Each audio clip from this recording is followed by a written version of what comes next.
What is up, guys and gals? How the heck are you? So I realize it's been a minute. It's been a hot minute since I posted. And I was thinking about you all this morning. I'm wearing my Blushing Phoenix shirt. And I need to run some errands. And I'm not really in like the proper environment to be able to do an appropriate video with the right background and all the things. And so I thought, you know what? It's never stopped me from doing videos when I could just throw on my phone camera and just talk to you all. And so that's what I'm gonna do today. Just wanna give you a quick update about what's been going on in my life, why I just kind of disappeared, which I think I've come to the conclusion at this point that that's just gonna happen here. Like I may be on for a while and then I may just disappear. I really started Blushing Phoenix back when I needed that support more than ever. I was in a really bad headspace around urethrophobia, blushing, flushing, all the insecurities that come along with that. And this channel served its purpose. The purpose was for me to be able to openly talk about what I was dealing with without feeling judged, to get in front of the thing that made me most afraid, which was to flush in front of people. And now we're almost at 2,000 subscribers. So crazy to think about. Of people sharing their stories and talking about how the channel is helping them, how hearing other people's story has helped them, people that are facing some of their most uncomfortable moments to go sit down at dinners and just all the things, like putting yourself in that place of discomfort so that you can expose yourself to the fact that you're still going to live even if you turn red, and that you're still going to be accepted even if you turn red. And I just think it's the most beautiful thing, and I'm so grateful to have been able to play a small role in your life. And so anyway, yeah, I think that starting the channel back in 2019, I think we evolve, and I've evolved since then. I still flush. It's not something that is debilitating for me. It doesn't happen nearly as often as it used to, but I had a couple of situations over the past week, and it's part of the reason why I was thinking of you all today, because I was like, I want to like just get on here and talk about it. So I don't think I've shared this here, but we are moving from Tennessee out of state. So I've pretty much grown up here my whole life. My husband was born here, and we just felt like we can't evolve beyond. Like we just can't expand fully. I don't know how to put it into words. It's like, if you know, you know.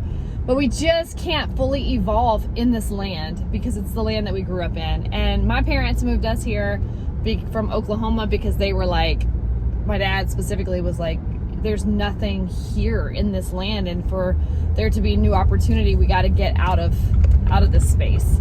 And so he did the work to move us to Tennessee. And now, you know, my dad passed away. Most of you know that my dad passed away in 2020. And I feel like when he died, it was just like a part of this land that just went, like, it was like the season was over here at that point, if that makes sense. Took a couple more years, and my husband and I had already been talking about moving, but at that point we were like, it's time to go.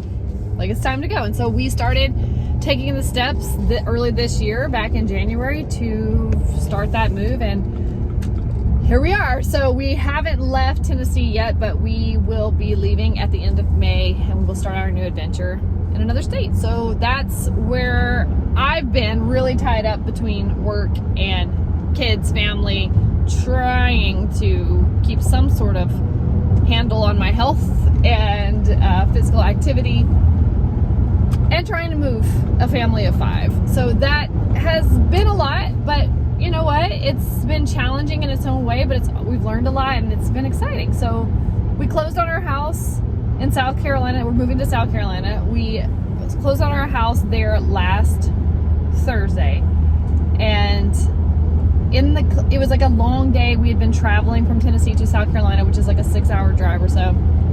And we got into our closing finally. Well, we had to go do a walkthrough of our house, and then we had to go to our closing. So it just was like a long day. You know, I talk about like your nervous system being taxed. My nervous system was so taxed at this point, just exhausted from like the stimulation of, like, you know, you see it right here, the trees going by, and like a lot of times when you have that overactive nervous system, you are way more hypersensitive to a lot of different movement and motion and interactions and just a lot of stimulation, basically. So We go to our closing office. It has been pouring on this day in particular. It was pouring rain constantly too. So it was like you had this extra element of just like a stressor in there.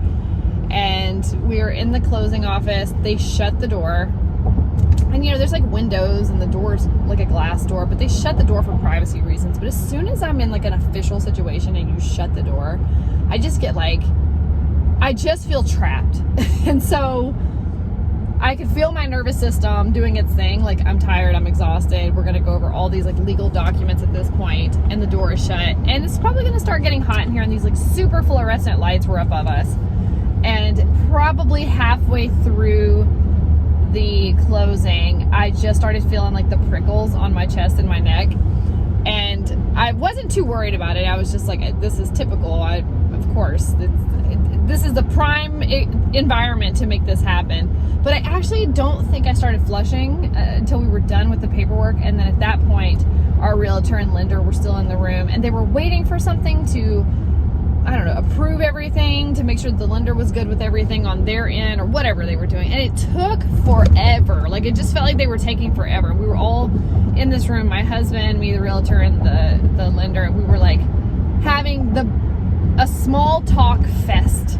And I don't know about you, but I can handle a little bit of small talk, but I hate a ton of it. And it just seemed like we were small talking for forever. It had been a long day. All of that to say, I am in like at a full-blown flush at this point. Nobody said anything. Nobody even looked at it, but I could feel it. And I can always feel when my body tenses up because of that. And so, you know, it was just interesting to feel the reaction and understand and know why that was happening, but also know like to have the experience so I can still continue to learn to grow through it. And everything was fine. You know, we told them goodbye. I was exhausted. I cannot emphasize enough how tired I was at the end of that meeting, to where like even when I was flushing, I did not care because I was just so tired. My nervous system my body was definitely telling me like, enough for today. We're done with this. And then earlier this week, it was, I think, when was that? I think it was Monday. Yeah. So earlier this week, because we're moving out of state, our current bank in Tennessee is not in the new state, and so we have to switch out our whole bank account, and that's a whole to do because it's like this big, it's like a big official thing, you know. It's like that's grown people stuff when you're switching out bank accounts. So anyway, we go to this like national bank, and it was just a little overwhelming going in there, period, because it just was different than the small banks and credit unions that I'm used to working with. And we go in, and they're just super friendly, but it just was a bit overwhelming. Anyway, we go in, they set us up this appointment, or like an appointment with some guy that, I don't know, also does like investment banking, something, I don't know. And I just started getting this feeling like, you're going to try to sell me something. You're going to try to like take my money. Like, I don't always trust those environments. Oh, it's not that I don't always, I just don't trust those environments. Because I don't know you, and you're going to talk to me about my money and what the best options are for my money. What's in it for you? So immediately, because I don't have a relationship with this person, this banker, I just am feeling really uncomfortable. And we go into this room with him, similar to that closing room, and it's just me, my husband, and him. And then there's another guy who comes in because he's training someone, and he shuts the door. All windows. Again, I know they do this for privacy. But because you shut the door and you start questioning things about like our investments and what we want to do for our children's college funds and all these things, and you don't have a relationship with me, and I don't know you, and I don't know what your intent is, I could feel that I started getting hot, and I'm starting to flush. Especially when he started questioning, like, he wasn't really questioning, I guess he was informing us about how we could get this credit card, and this credit card would offer this much back, and we would be making money on purchases that we're making for the new house, which we're going to do anyway. And so why not? I mean, you know, it's like a whole sales thing that he was doing. And I'm like, look, dude, I get that you got to do your job, but at the same time, we already told you no. And it's that kind of situation where you keep having to tell somebody like, no, we're good. And he was nice, but he still had a job to do, and he was training somebody. So all of that to say, I got super flushed in that situation. And I took my phone at one point because I was like, I wonder how red I am, because I feel like I'm really stinking red.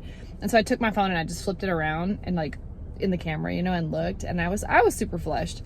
And I realize that what it does to me mentally is nothing like what it used to do to me. It's really more for me now about being curious and being interested in like what was my body telling me when that happened. Not so much trying to figure out why it's happening, but really trying to understand what is my body telling me, because my body is very sensitive to certain environments and certain like energy and people, like things that don't feel safe. And there's a fine line between just a fight or flight where you're always trying to run away from everything and be safe from everything, and like your body actually telling you like you're not safe in this environment, you're not comfortable in this environment.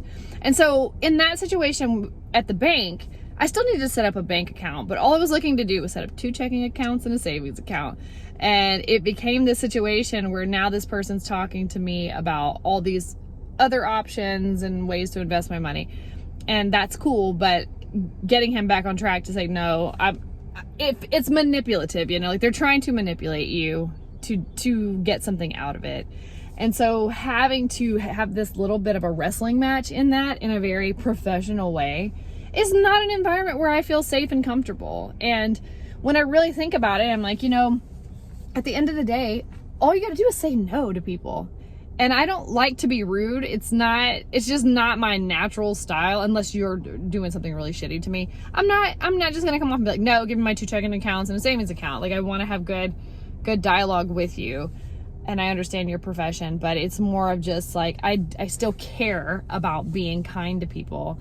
And so like I said, this guy wasn't rude, he wasn't mean, he wasn't like super pushy, but it was just enough to where I'm not in those types of environments with people anymore. And to be in that environment that feels like it was taking a long time, and I had to pick my kid up from school and we were going to get lunch, so it's like we were getting into a time crunch also. And so all these different factors were just starting to like add up. Anyway, so the flush had happened, and so to have myself like flush a lot over the past week, like in a big flush, I'm like, you know, that's a big truck, by the way. I'm not gassy. If I'm that gassy, I need to do a channel about some other things. But anyway, don't you guys miss this craziness?